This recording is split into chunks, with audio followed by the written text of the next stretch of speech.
Thank you. I think we will start little by little and then let colleagues become and join. So welcome everyone. Welcome to this webinar commemorating the 70th anniversary of the 1954 Convention, co-hosted by UNHCR and the Peter McMullin Centre on Statelessness. We had some trouble with the access link, but we are very happy to see now that it's solved and that you're already with us, and we see that more people are joining. So welcome again. That's it for logistical notes, and I will be passing the floor to the moderator, Mr. Patrick Ebba, who is UNHCR Division of International Protection Deputy Director. Patrick, over to you. Thank you. Thank you very much, Valeria. Dear participants, colleagues, and friends, 70 years ago, UN member states adopted the first ever international instrument of general application that outlined the essential protection and that recognizes the legal status and the fundamental rights of stateless persons. This instrument, the 1954 Convention on the Status of Stateless Persons, is a cornerstone treaty on statelessness under international law. It was saluted at the time of its adoption as a significant milestone for those who otherwise are invisible in many societies and are rendered so vulnerable by the lack of nationality, the lack of legal status, and the lack of personal identity. 7 decades on, the 1954 Convention remains an acutely relevant instrument in our tormented world, where an estimated 4.5 million people are still stateless. But let's be clear, this 4.5 million figure is an underestimation, because we all know that the actual figure, the actual number of people who are stateless across the world is far higher. In our world today, millions are still rendered stateless because of discrimination, because of gaps in legislation and policies that feed every year into new numbers of people who are rendered stateless. There is, of course, growing awareness of the global impact of statelessness since 70 years ago. We all know how statelessness affects individuals and societies. Governments and the international community are increasingly giving more attention to the issue of statelessness, and they are turning to the 1954 Convention for guidance. This convention contains the definition of a stateless person, something that is now recognized as some form of customary international law. The convention provides stateless individuals with an internationally recognized legal status. It speaks to the access to travel documents, to identity papers, and to other forms of basic documentation. The convention further sets out a common framework for minimum standards of treatment of stateless persons. Accession to the 1954 Convention therefore allows states to demonstrate their commitment to human rights, to give individuals access to protection, but also to mobilize international support to adequately deal with the protection of stateless persons. In the past decade or so, we've seen more and more states ratify the 1954 Convention. We've seen more states implement statelessness determination procedures. And we've seen more states take steps to improve the access to rights for stateless persons. In particular, more than 20 countries have adopted new laws and policies to better protect stateless persons, including Argentina, Brazil, Bulgaria, Cote d'Ivoire, Ecuador, Kazakhstan, and others. We've also seen 21 states establish statelessness determination procedures. These include Colombia, Costa Rica, Iceland, Kazakhstan, Montenegro, the Netherlands, Panama, Paraguay, Turkey, Turkmenistan, Ukraine, and others. And we have 3 states that have made improvements to the existing statelessness determination procedures. This brings the total number of states with statelessness determination procedures to at least 30, helping to facilitate the legal status that permits residence and guarantees the enjoyment of basic human rights. Additionally, 16 states have introduced procedures for the facilitated naturalization of stateless migrants. These include Bolivia, Ecuador, Estonia, Iceland, Georgia, Greece, Rwanda, Luxembourg. Currently, we know that some 99 UN member states have become party to the 1954 Convention on the Status of Stateless Persons. In the past decade alone, we've seen about 34 new accessions, a notable increase. UNHCR urges more regions that have low accession rates, particularly in parts of Asia, the Pacific, and the Middle East, to also demonstrate this important commitment to the issue of statelessness and its eradication by acceding to the 1954 Convention and to the 1961 Convention in line with Action 9 of the new Global Action Plan to End Statelessness released this year by UNHCR. UNHCR will continue to advance the 1954 Convention and its provisions by offering technical advice regarding legislation and operational support to promote the implementation of determination procedures and measures to ensure the rights foreseen in the Convention. UNHCR will also give particular attention to the establishment of statelessness determination procedures, again in line with the new Global Action Plan to End Statelessness and its action number 6. This year, the whole international community mobilized to launch the Global Alliance to End Statelessness during the high-level segment on statelessness held in October here in Geneva. We believe that this Global Alliance is a key platform to help push forward accession and implementation of the 1954 Convention by mobilizing resources, fostering partnership, and providing a platform for sharing of good practices. So we have much to celebrate together around the 1954 Convention. Yet, the job is not done. Now is not the time for complacency. To the contrary, now is the time to remobilize, to ensure that the international community as a whole, that those member states that are not yet parties to the 1954 Convention take steps to do so.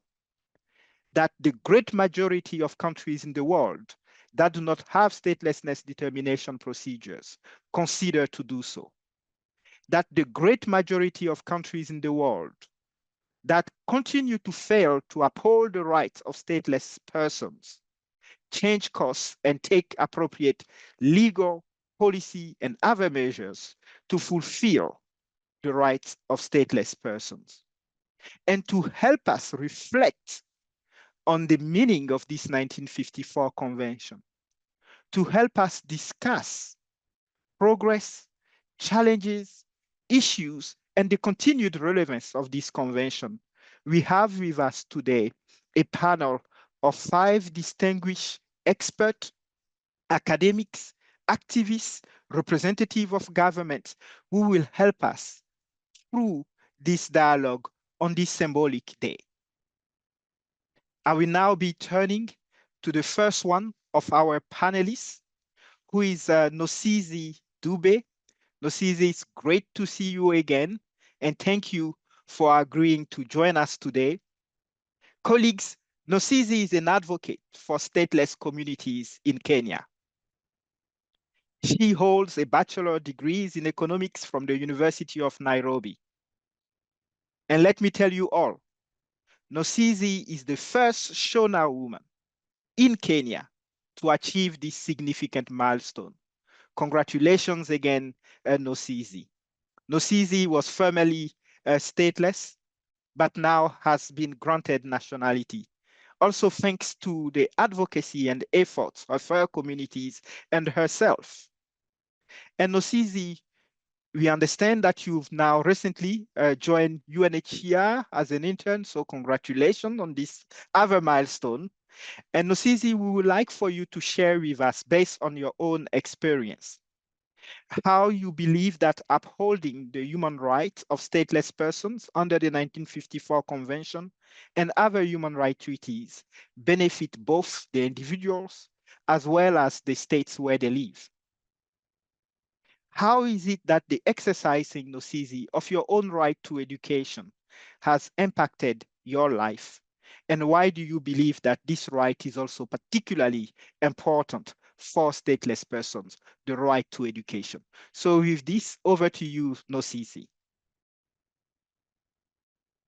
Thank you so much, Patrick, for the remarkable invitation. Please confirm if you can hear me. We can. So It's please actually, continue, Nosisi. thank you so much. I feel it is a timely discussion because exactly on this day, on 12th December 2020, that's when I felt the direct impact of the 1954 convention. It's actually the day when the Shona community in Kenya were granted citizenship by the former president. So personally, I feel it's a very timely discussion to have it today. So on how the 1954 Convention and other human rights treaties are of benefit to the individual and of the state. First, I'll begin with how it affects the stateless person, considering our person with lived experience of statelessness. So, looking at the convention, it has several dimensions of it. It has the protection side, and it has also to the legal side. So, for the first bit is the access to basic rights and services. So, as majority of us are aware, like when you're stateless, we don't have legal documents, we don't have the papers, which are very key. And unfortunately, to say that these are papers that have the power to determine how your life is and what you can access and what you cannot. So when we see on the aspect on right to education, most stateless children or people are not able to access education because they don't have the required papers to go through their education journey. So ensuring that stateless individuals have access to the papers also helps the people to access education and also gain more skills that they can be able to contribute to the society. Like myself, the fact that I was able to go through the education to be specific, my university education really helped a lot. And also we have the right to health care. Most stateless communities are not able also to access even the very key and very crucial medical services, right? As far as even being born in hospitals. I personally have a testimony. I was not born in hospital because my parents couldn't, they didn't have the documents to like to go to hospital. So I missed out a very crucial vaccine, which is known as BCG, that's usually administered at birth. So the right to healthcare also, it's a very critical aspect of that really faces stateless individuals. Also, still on the access to basic rights, or the aspect of the work and social security, because one thing, remember, you don't even have that basic education to because you didn't even go to school. So even getting formal employment without the papers also is a challenge, because we've seen growing in my community, seeing the kind of challenges people usually faced. Even being employed, even as a house manager, it's a challenge because no one wants to employ somebody who they don't know, because at the end of it all, they would want you to produce the papers, and when you don't have that, becomes a question of who are you. And also still, we have the aspect, which is usually, most of the times, usually overlooked, the civic rights and duties. In the African context, or rather in the Kenyan context, we have some services that you cannot access if you did not vote. And for you to vote, that means you have like a legal document for you to vote. So we've seen, like, for example, me in my education journey, I couldn't even apply for the government funds that they usually provide as a subsidy for the high school education, known as the bursary. So for you to access that, your parents need to have that voting card. And for stateless individuals, they don't have the privilege to have those documents. So also on the legal aspect and protection that the convention provides to the stateless individuals is the access to identity papers and issuance of travel documents. Considering actually the elephant in the room is actually that part of the legal protection and status, because this simply means that you have access to the legal papers, access to nationality. So as a person, because there's so many vulnerabilities that the stateless individuals are usually subjected to, including, we've seen cases of exploitation, cases of deportation and detention also. So when states and different countries, if they uphold the 1954 Convention on the access to basic rights and legal status of stateless communities, these individuals are able to have that sense of social protection. And still on that, we have also the aspect, once you have all the legal documents, once you are protected by the state, there's the aspect of access to justice. In my different engagement with different stateless communities in Kenya, we had several instances where women were subjected to sexual violence, and they could not even like try to access justice or any legal resource for them, because they felt they are not subject to that. And this has led to a lot of lifelong effects on their lives. So, and now, considering a stateless person is able to access the basic rights and also has the legal protection, it narrows down to the social integration and empowerment part. Because if these people have been enabled to access all the dynamics and all the rights, we see that they are able to improve and become more productive in terms of their livelihood, and also engaging in other community development aspects. So as far as the benefits to the stateless person is concerned, those are my thoughts on it. And if we go now to the benefits of the states part, the most critical part of it is the economic development. Actually, last week, there was a launch of a report done by the UNHCR on the social economic status of the Shona community before citizenship and after citizenship. And one of the things, most outstanding thing that showed was there was a very significant improvement in terms of the livelihood of people after being given nationality, because now they were able to access job opportunities, and some of them were even are in the employment space. And this means that when they're in the employment space, they're earning income. And even we see they're able also to contribute through taxes and other social contribution aspects of the community. So for a state that uphold the rights of stateless communities, it means in the long run, it translates also to the economic development of the country, because there's that aspect of the unemployment issue and dependency issue that's addressed. And also still on that, we see that there's reduced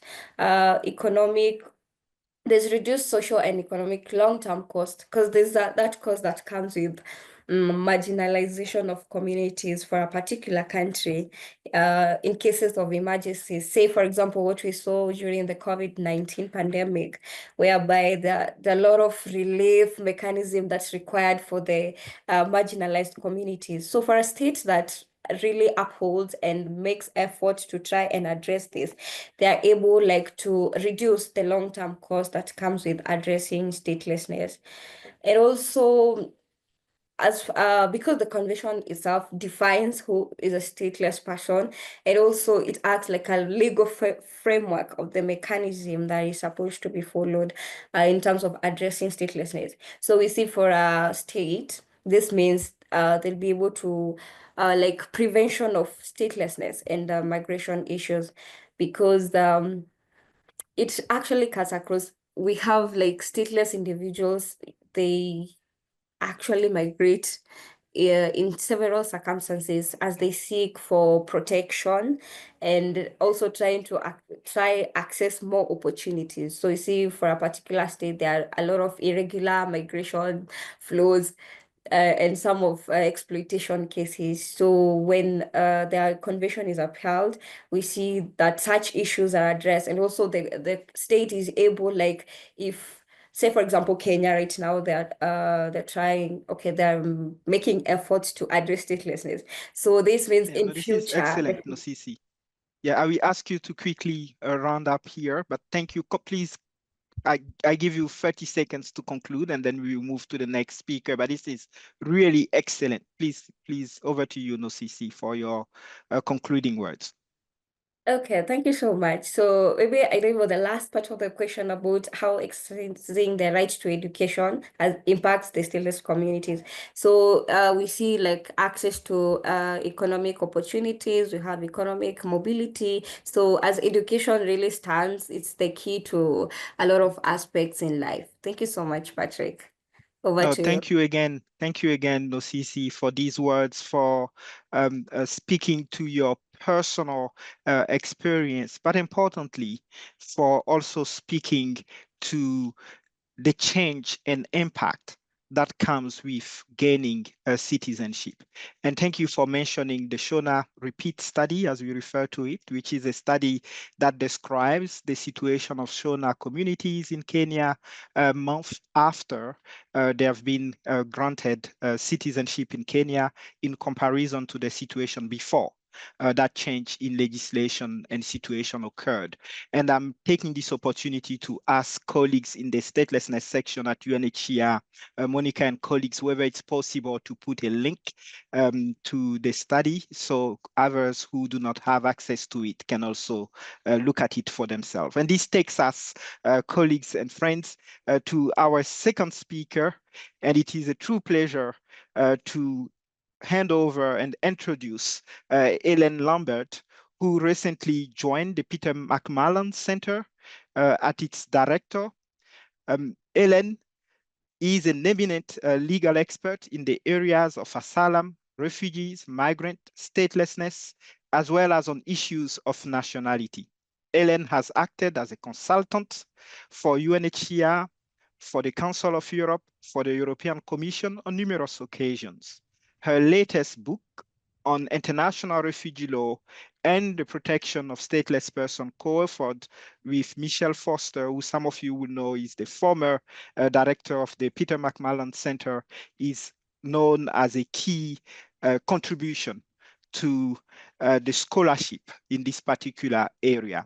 I would like, Ellen, before handing over to you and asking you the specific question, to use also this opportunity to acknowledge the very positive partnership that UNHCR has built over the year with the Peter McMullin Centre. It was indicated at the beginning of this webinar that this event is held jointly with the Peter McMullin Centre. So thank you to you and to all your colleagues at the Centre for this positive partnership that we hope we will continue to enhance in the coming years. So now to the specific questions, Ellen. Ellen, the 1954 Convention is often perceived by some as addressing the needs of stateless migrants. Some see this perception as being a challenge. At the same time, facilitated naturalization for stateless persons is also seen as a critical pathway for addressing statelessness. Yet, we know that significant gaps remain in this implementation. Could you elaborate on these two issues? First, on the perception relating to the convention being primarily about stateless migrants, but also elaborate on the gaps relating to the 1954 convention and share insight into how those perceptions, gaps, and issues could be effectively addressed. So over to you, Ellen, and again, thank you for joining us. Thank you very much, Patrick. And I start by acknowledging that I am joining from Melbourne in Australia on the unceded land of the Kulin Nations, and I pay my respect to elders past, present, and emerging. So to answer your question, Patrick, I'm going to go back and look at the history and evolution of the 54 Convention before considering briefly its continuing relevance and pointing out some of the challenges that remain. Now, and that goes back to your questions. In the aftermath of the World War II, the newly formed UN organization was confronted with the problem of how to respond to the massive displacements and large-scale denationalization of populations throughout Europe and Asia. The nation-state was placed at the center of this new world order, and with it a concept of human rights that, in practice, elevated nationality as the principal mechanism of their protection. Now, when the Universal Declaration of Human Rights proclaimed that everyone has a right to a nationality, those who were unrecognized as nationals by any state found themselves effectively without a capacity to exercise their human rights. As the international community was debated contested concepts of refugees and statelessness, nationality and sovereignty, the 54 Convention was adopted to resolve this tension between human beings as right holders and nationality as the gateway to rights. Now, as we've heard, in addition to enumerating the substantive rights to be enjoyed by stateless persons, the major accomplishment of the Convention is its definition of a stateless person in Article 1 as someone who is not considered as a national by any state under the operation of its law. So even in the absence of nationality, stateless persons were provided a legal status and guaranteed a minimum set of rights under international law. Now, this is important because in the world order of the time, anything short of a legal status and the protection of the state was considered an anomaly. Crucially, the 54 Convention requires contracting states to guarantee a stateless person a measure of security and dignity until their situation can be resolved. As Antonio Guterres has noted, the rights guaranteed under the 54 Convention do not equate to possession of a nationality. Indeed, Article 32 of the Convention merely asks states to, as far as possible, facilitate the naturalization of stateless persons. Now, historically, and certainly until 1950, refugees and stateless persons were seen as a single problem. And the Ad hoc Committee on Refugees and Stateless Persons was charged with drafting a single treaty relating to both. However, it soon became apparent to the drafters that refugees and stateless persons were conceptually distinct. Refugees had crossed an international border in fear of persecution, whereas stateless persons had not. And it is in view of this distinction that the Conference of Plenipotentiaries concluded that it was essential to have two entirely separate conventions. And it undertook to extend most, but not all, of the rights in the Refugee Convention to stateless persons. This disentanglement from the Refugee Convention had a profound effect on the evolution of the 54 Convention, to which you alluded earlier. Most importantly of all, a provision on UNHCR supervisory role in the application of the Convention was omitted. Furthermore, the 54 Convention does not have any provisions on procedures for the identification of stateless persons, making the rights in the conventions difficult to be claimed or enforced.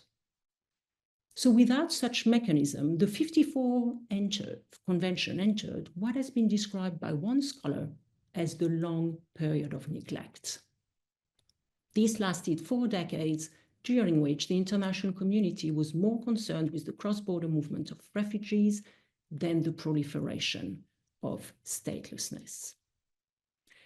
It was the re-emergence of large-scale statelessness in Europe following the dissolution of the USSR that prompted a concerted response from the international community.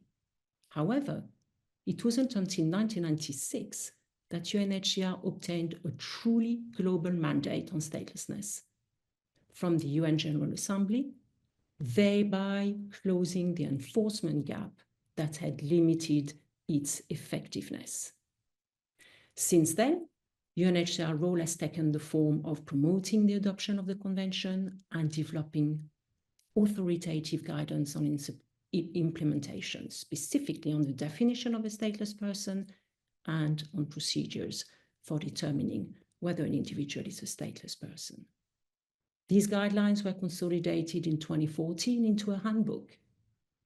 The key point here is that accession to the 54 Convention alone offers very little improvement to the lives of those affected by statelessness.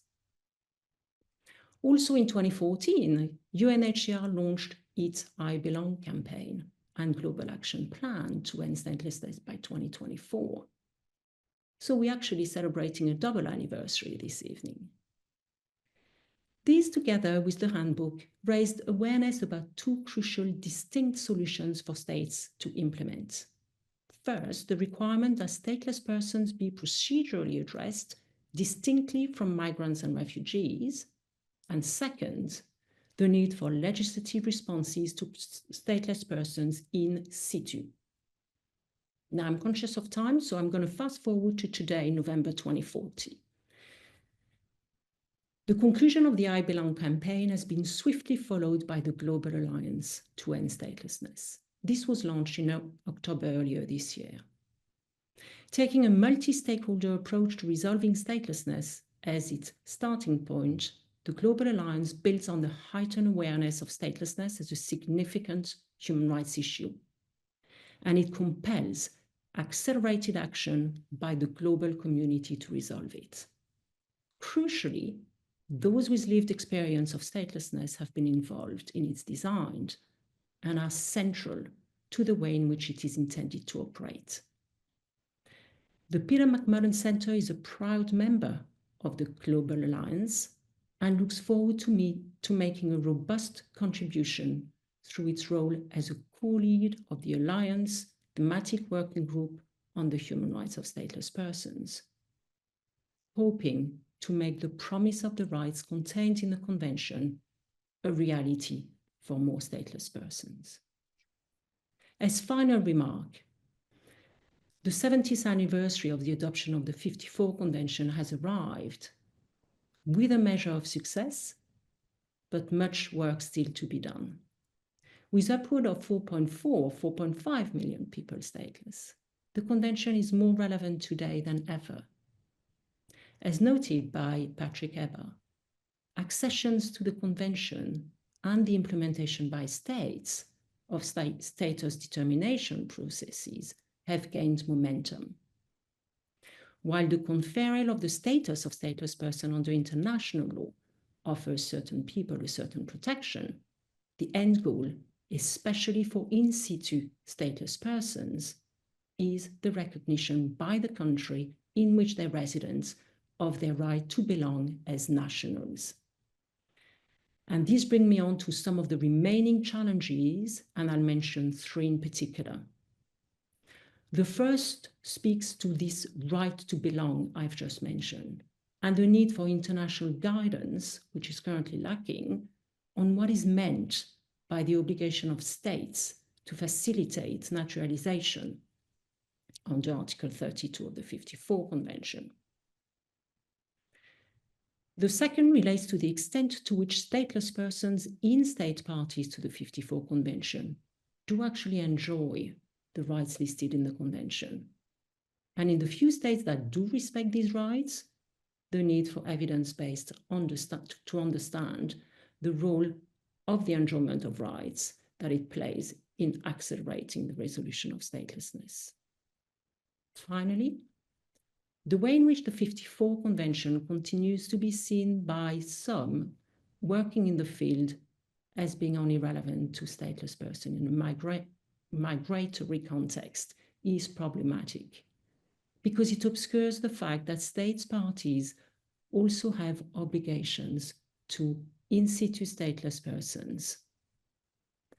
From our perspective at the Peter McMullin Centre on Statelessness, we believe these to be important points in the search of solution to the problem of statelessness. Thank you. Thank you very much, Hélène, for your remarks and reflections, for recalling indeed the historical context in which this convention that we are marking today emerged, for speaking to the centrality of this convention, and as you put it, as a convention that articulates nationality as a gateway towards rights, for also speaking to the challenges that need to be addressed in terms of ensuring effective implementation of the convention, emphasizing the right to belong, but also for recalling that today we are also marking somehow 10 years since the launch of the I Belong campaign, a very transformative initiative led by UNHCR with a number of other stakeholders to put statelessness on the global agenda. Thank you for your reflections also around the issues relating to in situ stateless populations, a very important issue that unfortunately is not receiving indeed the attention that it deserves. And so, colleagues, I will now be turning to our third speaker, Mr. Alberto Barcelina. Alberto is the representative of the Asylum and Refugee Office of Spain in charge of statelessness. For the past 3 years, Alberto has been part of the team that has managed a dedicated statelessness determination procedure in Spain. Alberto, thank you very much for joining us today for this event. And indeed, Alberto, Spain is one of some 30 states worldwide that have adopted dedicated statelessness determination procedures. In Spain, these procedures were established by royal decree in 2001. Could you, Alberto, outline for us the specific elements of the statelessness determination procedures in Spain as they are relevant to the 1954 Convention? Can you also provide us with more information about the specific rights that are granted to stateless persons in the Spain context? So with this, over to you, Alberto, and thank you very much for joining us today. Thank you very much for those words, Mr. Eva. And good morning to everyone from Spain. It is a great pleasure for my country and for me, as its representative on this occasion, to be able to share this roundtable with you. So thank you very much for being out there. In response to the question posed, it is worth highlighting the fact that if I am here today is because whether things are better or worse, the Spanish state, following the recommendation of the convention, has a specific procedure for determining statelessness, an SDP. Something that may seem normal, but which only 15 European countries have implemented, and about, as you said before, 30 on a global scale. I know that because I have been reading documents on the internet these days that in Australia, the efforts to implement an SDP by the Peter McMullin Centre are being important, both institutionally and academically.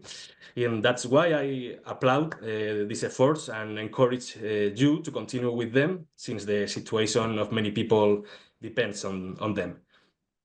As I mentioned, the instruction of the procedures for the recognition of stateless status is attributed to the Office of Asylum and Refuge, a centralized body that is responsible for processing applications for both international protection and statelessness, ensuring that way the uniformity of data. The examination and identification of statelessness is conducted, therefore, by an appropriate and accessible competent body with relevant expertise people. So the resolution of the applications, in our case, is the responsibility of the Minister of the Interior. At the time of initiating the application, and with approval in 2022 of a new royal decree on reception, the Spanish government has a reception and integration support program for asylum seekers and stateless people. Without sufficient financial resources to meet their needs and those of their families.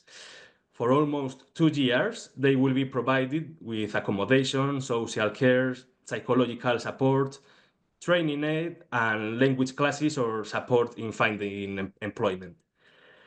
Similarly, and in parallel, the police grant temporary resident permits to those who meet certain requirements provided for in the law, in such a way that it is attempted to ensure the permanence of stateless persons in the territory while their applications are processed. This practice would be linked to the Article 31 of the Convention, which orders the non-expulsion of stateless persons. And the fact is that an SDP is a process that is more declarative than constitutive, since the stateless person is such without any administrative procedure.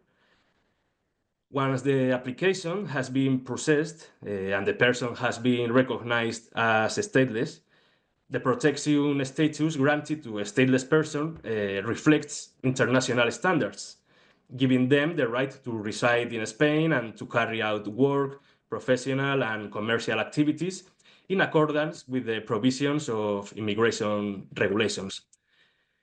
To this end, the police, once again, in support of the documentation tasks, issues a card accrediting the recognition of statelessness, which will be valid for 5 years and is renewable. Permanent residence guarantees the holders the greatest number of rights existing in the Spanish legal system for non-nationals. In the same way, and following the provisions of Article 28 of the 54 Convention, they will be issued a travel document that allows them to move outside of Spanish territory, if they so wish. These stateless persons, this stateless passport will be renewable again every 2 years, 3 less than the residence permit, together with this identification card. They constitute the 2 main documents that display a whole series of rights in Spain for them on equal terms with foreigners in a regular situation. Likewise, the state, the Spanish state, grants recognize stateless people other convention rights, including family reunification, provided if they meet the economic and accommodation requirements, primary, secondary, and higher education, social security and health care, economic, social, and cultural rights, and political rights, such as the right to association, assembly, demonstration, etc. This is said, but not everything can be good practice in my countries. I am not able to say that, but well, we are in a good company here. So one that would be logical given the objective of all this, that is eliminate the statelessness, is not fulfilled, and that is that Spain doesn't facilitate the acquisition of a Spanish nationality for stateless persons. Naturalization by residents requires that the residence has lasted 10 years, and that is, it is illegal, continuous, and immediately prior to their request. So the 10 years deadline is the same for those who are residing in Spain legally. The period is reduced in the case of refugees and other groups, but not for stateless persons who must submit to the general rule of 10 years. So in conclusion, much has been achieved thanks to the efforts of every actor involved in the procedure, the state and different governments, civil society, officers, and legal practitioners who have put knowledge, commitment, and effort into this matter. Also, the UNHCR with their recommendations and other actors. However, there is still room for improvement, and it is essential to continue dedicating efforts to raising awareness and training on statelessness among the different actors involved in the protection of the stateless persons. So thank you very much, and I hope you understood me what I said. Thank you very much indeed, Alberto. You were very clear, and thank you for really providing us insight into the progress that have been achieved in Spain through the establishment of the statelessness determination procedures, but also speaking to some of the issues that are yet to be addressed. And I believe that through the insight that you provided us, Alberto, you also are putting forth a clear call for other member states, those that have also adopted statelessness determination procedures, to make progress towards the actual and effective implementation of those statelessness determination procedures. And thank you for sharing the example of Spain, and we hope that many more other states among the 30 that have adopted those statelessness determination procedures, we also take concrete steps towards their effective implementation. So thank you again, Alberto. And now I will be turning to Madame la Commissaire Sassi. So colleagues who are connected, I will be inviting you, as Commissioner Sassi will be speaking in French. I will be inviting you after the introduction of Commissioner Sassi. I will invite you to then click onto the French translation so you can hear Madame Sassi when she takes the floor. So colleagues, Madam Commissioner Selma Sassi is the Special Rapporteur on refugees, asylum seekers, internally displaced persons, and migrants in Africa under the African Commission on Human and People's Rights. Madame la Commissaire Sassi is a professor at the Faculty of Law at the University of Alger I in Algeria, and she's been a member of the African Commission on Human and People's Rights since October 2023. So merci à nouveau de vous joindre à nous, Madame la Commissaire Sassi. And Madame Commissioner Sassi, UNHCR, as well as many other stakeholders, have welcomed the recent adoption by the African Union of the protocol to the African Charter on Human and People's Rights on the specific aspects of the right to nationality and the eradication of statelessness in Africa. Arguably, this new instrument in Africa, this protocol, illustrates the continued commitment of the African Union, but also of African member states towards the issue of statelessness. it somehow operates as a modern echo to the 1954 convention that was adopted 7 decades ago. So we will very much appreciate, Commissioner Sassi, if you could share with us your perspective on how the African Union sought through this new protocol to further embed some of the protections that were outlined in the 1954 convention. We know, Madame Sassi, that in fact, the protocol is yet to enter into force and that efforts are currently ongoing at the level of the African Union, at the level of your commission, with various stakeholders to advocate and push for ratification of the protocol. Even while we recognize this, we are also very much interested in hearing from you, Madame Sassi, about how the continued application of the 1954 convention alongside this new protocol, once it comes into force, how the combination of these two instruments will really help advance the issue of statelessness in Africa. How do you intend to use those two instruments together in making statelessness a thing of history on the African continent? So with this, over to you, Madame la Commissaire Sassi. Merci beaucoup, Monsieur Eba. Je commencerai tout d'abord par vous remercier encore une fois pour l'invitation qui a été faite à la Commission africaine des droits de l'homme et des peuples afin de participer à cette table ronde de haut niveau.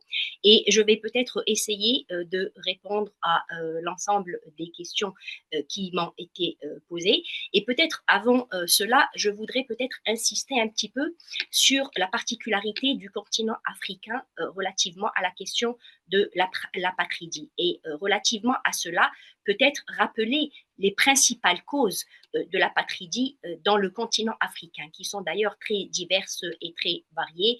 Elles dépendent notamment peut-être des lacunes dans les lois sur la nationalité qui restent malheureusement souvent, je dirais, colonisées, des frontières également coloniales et de l'incapacité à résoudre le statut des populations résidant sur un territoire lors de la succession d'États, de la discrimination, du refus ou de la privation arbitraire de la nationalité, de l'absence de l'enregistrement dans beaucoup de pays africains ou encore de l'accès très limité à l'assistance consulaire. Et c'est pour cela peut-être que je dirais que l'Union africaine, consciente que l'éradication de l'apatridie est nécessaire non seulement pour la jouissance des droits et des libertés fondamentales, comme vous le rappeliez, Monsieur Eba, mais aussi pour la réalisation des autres objectifs de l'Union africaine, notamment les aspirations de l'agenda 2063, l'Union africaine, justement, a officiellement soutenu l'objectif de l'éradication de l'apatridie à travers l'adoption de ce protocole en début d'année 2024. Et il faudra également rappeler que peut-être le processus d'élaboration de ce protocole a été très laborieux et a duré pratiquement une dizaine d'années. Et ça a été justement le résultat d'un effort collectif aussi bien de la Commission de l'Union africaine, de la Commission de l'Union africaine, de la Commission africaine des droits de l'homme et des peuples, mais également du HCR et de nombreuses organisations de la société civile africaine. Et la Commission africaine des droits de l'homme et des peuples avait justement adopté en 2013 une résolution pour mener une étude sur le droit à la nationalité en Afrique. Et c'est cette étude justement qui avait mis l'accent et l'évidence sur la nécessité et l'urgence même d'élaborer un texte spécifique aux problèmes et aux défis relatifs à la nationalité et à l'apatridie en Afrique. Un protocole qui prendrait en considération les particularités et les spécificités africaines qui ne sont pas notamment prises en charge par les textes internationaux ou régionaux existants, notamment donc la Convention universelle de 1954.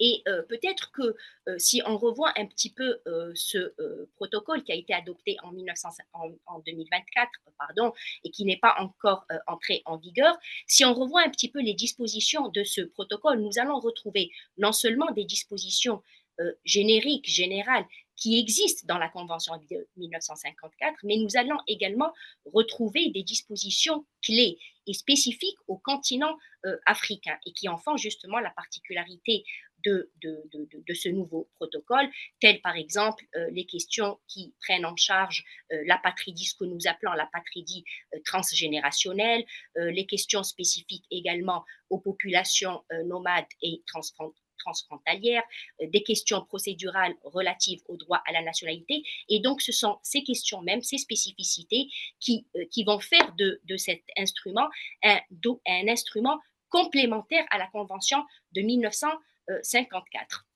Il faudra peut-être également rappeler que la lutte contre l'apatridie sur le continent africain n'est pas nouvelle non plus, mais a toujours constitué un champ de bataille pour l'Union africaine. Et nous pourrions également peut-être rappeler dans ce contexte, tout le travail qui a été fait par la Commission africaine des droits de l'homme et des peuples, notamment à travers sa jurisprudence assez variée et diversifiée, autant avec la Cour africaine des droits de l'homme et des peuples et également avec la jurisprudence du comité d'experts africains sur les droits de l'enfant africain, qui ont contribué justement à travers cette jurisprudence à mettre en exergue les questions relatives à la nationalité et également à la lutte contre l'apatridie en Afrique.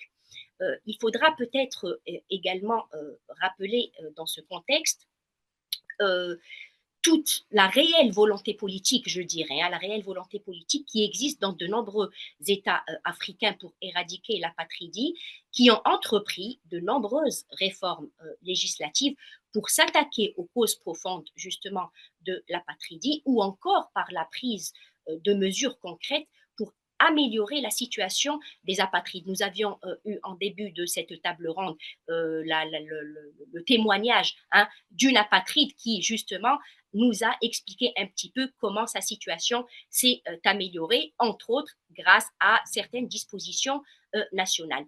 Et peut-être qu'il faudra également rappeler et insister également dans le cadre africain sur les activités ou sur les plans d'action qui ont été menés au niveau de certaines communautés économiques régionales. Et pour ne citer que quelques-uns, je pourrais rappeler peut-être la déclaration d'Abidjan de 2015 pour la CEDEAO pour l'éradication de l'apatridie en Afrique, mais également la déclaration de la conférence internationale sur la région des Grands Lacs, également l'initiative de N'Djamena de 2018 pour l'Afrique centrale ou la feuille de route de 2022 pour la SADC, toutes pour l'éradication de l'apatridie. C'est un petit peu pour dire qu'il y a beaucoup d'actions qui ont été menées non seulement sur le plan régional, mais également sur le plan sous-régional, justement pour éradiquer l'apatridie en Afrique. Pour peut-être conclure et arriver à la dernière partie de la question, c'est-à-dire comment on pourrait appliquer en simultané ou de façon continue la Convention de 1954 aux côtés de ce nouveau protocole. Je pense que, comme nous l'avions souligné et de nombreux intervenants l'ont également souligné, la Convention de 1954 sur les apatrides 70 ans après son adoption, reste tout de même le cadre universel le plus complet pour l'éradication de l'apatridie dans le monde. Et bien, justement, que l'Union africaine ait adopté un nouveau protocole qui prenne en charge certaines spécificités du continent, cela ne diminue en rien, à notre sens, l'importance du texte universel pour les États africains, qui représente d'ailleurs aujourd'hui près du tiers des États partis à la Convention de 1954. Je pense qu'il y a aujourd'hui 31 États sur les 99 États partis à la Convention qui sont des États africains. Et la preuve est d'ailleurs que certains États africains portent toujours le même intérêt à cette convention. Le mois de novembre dernier, la République du Soudan du Sud a adhéré à la Convention de 1954, autant qu'à la Convention de 1961 sur la réduction des cas d'apatridie. Et si nous devions faire peut-être un petit recensement, rien que pour les 10 dernières années, s'inscrivant dans le cadre de la campagne I Belong, je pense que près de 10 États africains ont adhéré à la Convention de 1954 et de 1961. Nous pouvons également peut-être rappeler les nombreux engagements qui ont été présentés non seulement par beaucoup d'États africains, mais également par l'Union africaine et les institutions de l'Union africaine lors du Forum des ONG, le Forum mondial, le Forum mondial sur les réfugiés en 2023, et qui ont présenté des pledges et des engagements pour l'éradication de l'apatridie. Et je pense que cette nouvelle campagne qui vient d'être lancée, hein, la nouvelle campagne, la nouvelle alliance pour l'éradication de l'apatridie, servira pour l'Union africaine et pour plus particulièrement pour la Commission africaine un nouveau champ de bataille pour l'éradication de l'apatridie sur le continent africain. Je vous remercie, Patrick, et je vous rends la parole pour ne pas prendre plus de temps. Grand merci à vous, Madame la commissaire Sassi, pour votre intervention, pour l'engagement continu de la Commission africaine des droits de l'homme et des peuples. And indeed, thank you so much for reminding us that for the African stakeholders, including for your commission, you continue to consider the 1954 Convention as being the primacy instrument around issues relating to the rights of stateless persons, as well as the call to eradicate statelessness, while at the same time being of a view that the new protocol in the African context seeks to address some specific issues that are particular to Africa, including a history of colonialism, low birth registration rates, issues around discrimination, and also for reminding us of the continued commitment by African member states in ratifying the 1954 Convention. And we certainly hope that as part of the efforts for ratification of this new protocol, there will be further accessions also to the 1954 Convention. Thank you for mentioning the role of civil society organizations that have been instrumental to many of the progress that we've seen on the African continent, but also in the adoption of this protocol alongside with UNHCR also as a key advocate. So with this, colleagues and dear participants, we will now be turning to Betsy Fisher, who is our fifth and final panelist for today. Betsy, let me start really by thanking you for making time and for being up so early. We know that where you sit, it's about 4 o'clock or so in the morning. So again, thank you. This is clear illustration of your commitment and engagement on this particular issue. And so colleagues, Betsy Fisher is a US-based immigration lawyer and policy expert, the pro bono advocacy lead of United Stateless, and a lecturer in international refugee law at Michigan Law. Betsy has published about the international law of statelessness, including compiling and publishing the 1954 Convention's Travaux Préparatoires. She's a pro bono advocacy lead at United Stateless, an organization that is led by stateless people whose mission is to build and to inspire communities that are affected by statelessness and to advocate for their human right. So Betsy, thank you again for joining. Betsy, how relevant do you think the 1954 Convention remains today? And if so, why? Of course, we heard Ellen speak to us with words of history, but also resonating in the present as to why she believes that this convention remains relevant. But we very much also appreciate your views. As someone who is working directly with stateless persons, why do you think this convention resonates so powerfully in our world today? And if it is the case, why? We would also like to hear from you about how you've used this convention in your research and how are you using it in the advocacy that you do with stateless communities as part of the work that you are involved with United Stateless in the US. So with this, over to you, Betsy. And again, thank you for joining us so early at your time there. Yes, good morning, good evening. Thanks for having me, and I hope I will manage to say something intelligible. I think that the 54 Convention, the Statelessness Convention, is is vital in a couple of important ways that have lasting resonance. I'm not here to tell you that I believe that every individual clause of the convention has continued significant relevance to shape state action. I'm not sure that that's the case. But I do know that Article 1.1, which defines statelessness, as we've already heard, is customary international law, but also allows scholars and advocates to point to something consistent. So in my capacity with United Stateless, as one example, we've been advocating for the U.S. government to expand protections to stateless people through legislative and administrative action.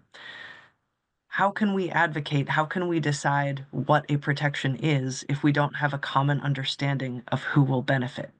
Right. So as we are discussing this, it has been one of our biggest focuses is to ensure that the international definition is what is accepted.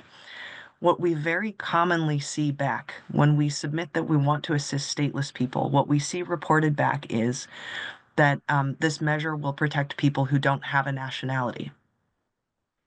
It's close, but it's not quite right, and it's not quite right for a very important reason. The definition of a stateless person is someone who is not considered as a national by any state under the operation of its law. So the critical part is the state's view. So this is vital because when we frequently encounter individuals who are entitled to a nationality, and it is all well and good for the U.S. government to report back to an individual that they are entitled to another nationality. But if they cannot, if the government in question does not recognize them as the national, then that nationality is of no good at all. There's been many debates over decades, including the years prior to the 1954 convention about this question of de jure and de facto statelessness. But I, in my view, Article 1.1 very definitively settles this, that an individual who is entitled to a nationality, but for whom that state does not consider them to be its national under the operation of its law, that person, if they have no other nationality, is stateless. De facto statelessness might include people who have a nationality but aren't able to access their rights, which is certainly a significant issue, but it's not the issue addressed in the 1954 convention. So I think it allows us to define who we're talking about, who can benefit, and to address the key issue, which is that a person is not recognized as a national by their state and is thus in need of international protection. And so when we are in discussions in our advocacy, insisting on that international definition is vital. Just to give one example, we were successful in working with one branch of the Department of Homeland Security, USCIS, and they have adopted something very close to the international definition in their policy manual. Some of you might be aware that there was an election recently in the United States, and that policy manual change could be amended or sort of set aside by the incoming administration at any point. But we were able to secure a change that roots to the international definition. We were also able to secure a requirement that ICE, the Immigration and Customs Enforcement, which is responsible for immigration detention, they are required by Congress to report every month on the number of stateless people.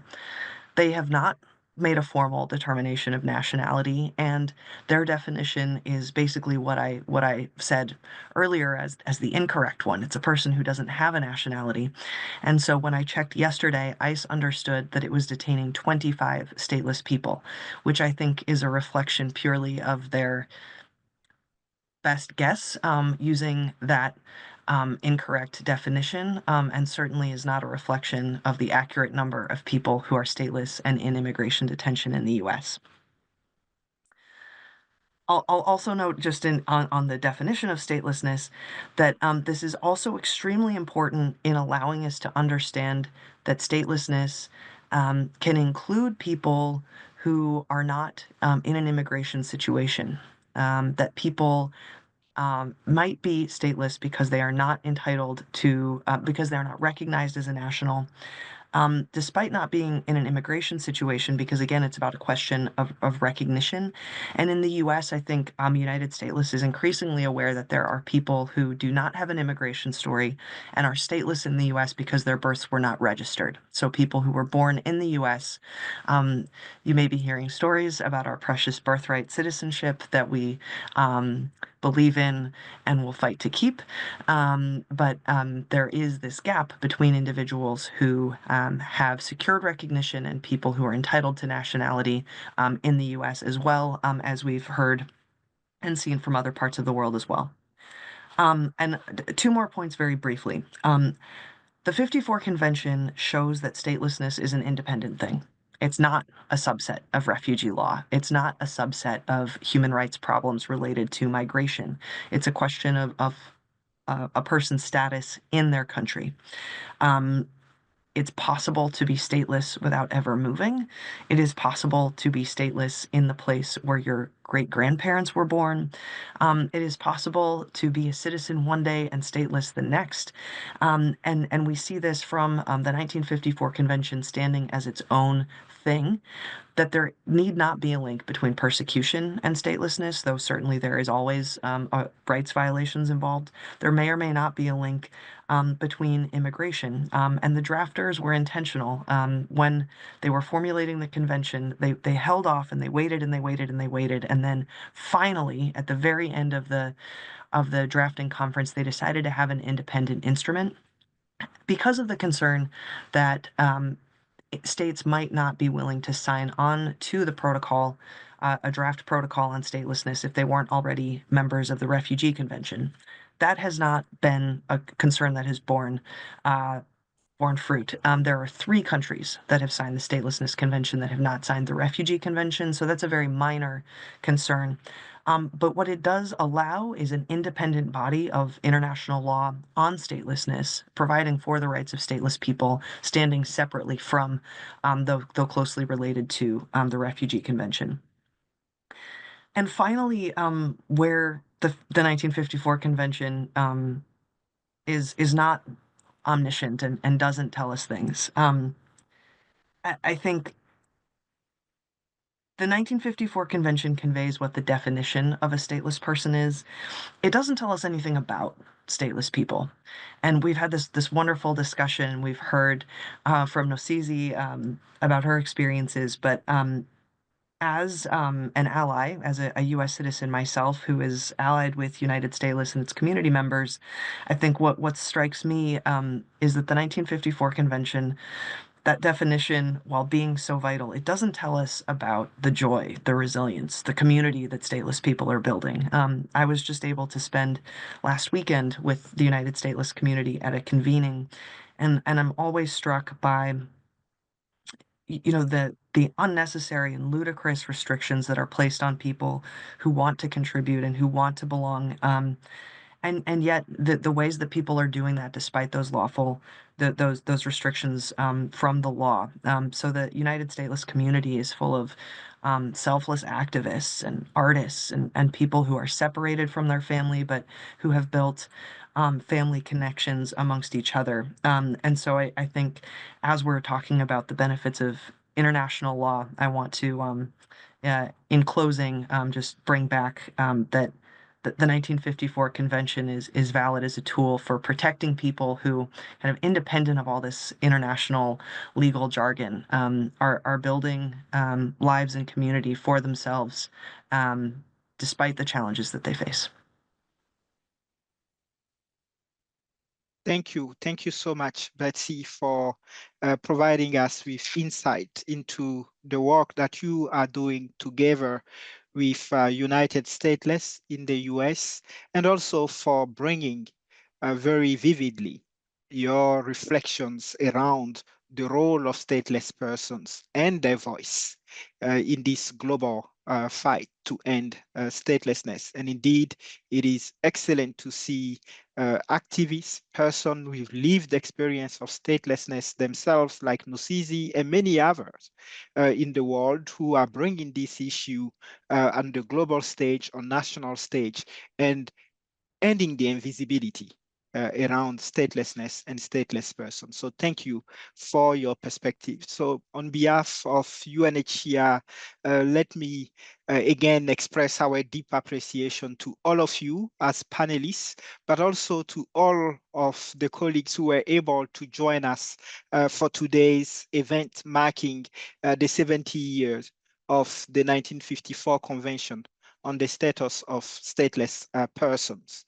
This event was deeply insightful, and I would like to, if you will allow, express indeed our appreciation, but highlight some of the key points that were made and use that as an opportunity to recall the words from Ellen reminding us that the 1954 Convention remains the bedrock, the central instrument for the protection of the rights of stateless persons because of its far-reaching definition that has attained the status of recognition as some form of customary international law, but also for spelling out for the first time a number of critical rights that stateless persons are entitled to. Through your various interventions, you all spoke to us about how do we assess indeed the relevance of this instrument. So you provided us somehow with elements that could serve as a yardstick for assessing the continued relevance of this instrument. And you've been very clear. You've reminded us, and this came from you, Nosizi, that the yardstick of the continued relevance of the 1954 Convention is first in its impact on people's lives, in how the upholding of the rights contained in this instrument leads to people seeing the right fulfilled, moving from the shadows to recognition, being able to go to school, have access to employment, that this convention has real life impact for people like yourself, Nosizi, for your community, but for many other communities and many other people around the world. You've also reminded us, dear panelists, today that the other yardstick of the continued relevance of this convention is in the fact that 70 years on, there are still member states that are coming forward and ratifying it. And that continued ratification shows that the convention is still alive and is still relevant. And we've heard some examples of recent ratification that were shared with us today. We've also heard how this convention is being used as a basis for establishing statelessness determination procedures. We heard it from Alberto speaking about the specific example of Spain. And we believe that many other states will continue using this convention as a basis for establishing and for ensuring the effective implementation of the statelessness determination procedures. We've heard from you, Betsy, how you are using this convention in your advocacy to ensure that the policies and practices of the US are aligned with some of those key provisions of the convention.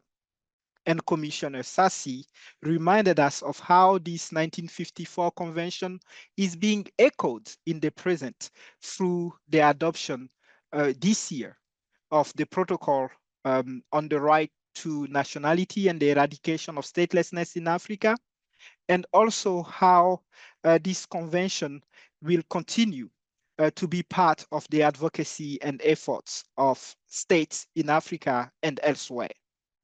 But at the same time, you've all also reminded us that this is indeed not the time for complacency and that we need to continue the efforts, we need to continue pushing forward, ensuring that nationality and the remedy to the situation of statelessness through the granting of nationality continues to be at the center and a priority for us as we move forward. You've spoken and told us about the importance of evidence such as that emerged from the repeat Shona study, and that building such an other form of evidence around this work is essential. You've also spoke to us about the fact that we should not stop talking about statelessness. We should not stop making this issue visible. and that we should do so also by engaging with stateless persons themselves, ensuring that their agency and their voices are heard. You've told us that we should continue to push for ratification, but that ratification is not sufficient on its own, and that it needs to translate into the adoption of effective legislation and policies on the ground to give full effect to the rights that are provided in the convention. And then I will argue lastly that you've also reminded us that this year, just a few months ago, the world came together to adopt and to launch the new Global Alliance to End Statelessness. And that this alliance can be a powerful multi-stakeholder platform that can help us advance advocacy efforts around this convention, but also around our common goal of making statelessness a thing of history. And with this, I thank you all for your time and wish you again a good 70-year anniversary event. And we count on each one of you to help again spread this word of possibility, of enthusiasm, but also this word of continued work that is important to advance this global agenda towards ending statelessness. So thank you all for your time, and thanks to our interpreters and to all the colleagues at the Peter McMullin Centre on Statelessness and at UNHCR who helped prepare for today's event. So thank you all, and have a good end of your day or start of your day, depending on where you are in the world. Thank you all.